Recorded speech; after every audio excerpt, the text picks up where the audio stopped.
Individual footing की तामीर के लिए इस्तेमाल होने वाली फाउंडेशन की सबसे आम किस्म है। ये फाउंडेशन एक कॉलम के लिए बनाई गई है और इसे पैड फाउंडेशन भी कहा जाता है। इंडिविजुअल फुटिंग की शक्ल मुरब्बा या मुस्ततील होती है और उसका इस्तेमाल इस वक्त होता है जब ढांचे से बोझ कॉलमों के जरिए ले जाया जाता है। साइज का हिसाब कॉलम पर बोझ और मिट्टी की महफूज बर्दाश्त की सलाहियत की बुनियाद पर किया जाता है।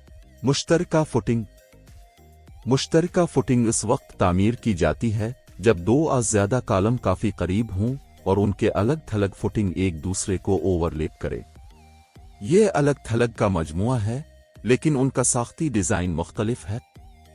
इसका शक्ल एक मुस्ततील है और उसका इस्तेमाल इस वक्त किया जाता है जब ढांचे से बोझ कॉलमों के जरिए ले जाया जाता है। स्प्रेड फुटिंग वो हैं जिनकी बुनियाद आम बोझ बर्दाश्त करने वाली दीवार की बुनियादों से ज्यादा चौड़ी होती है।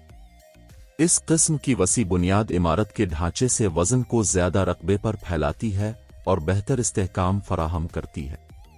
स्प्रेड का इस्तेमाल इनफरादी कॉलमों दीवारों के लिए किया जाता है जहां बियरिंग मिट्टी की तह जमीन की सतह से 10 फुट के अंदर होती है।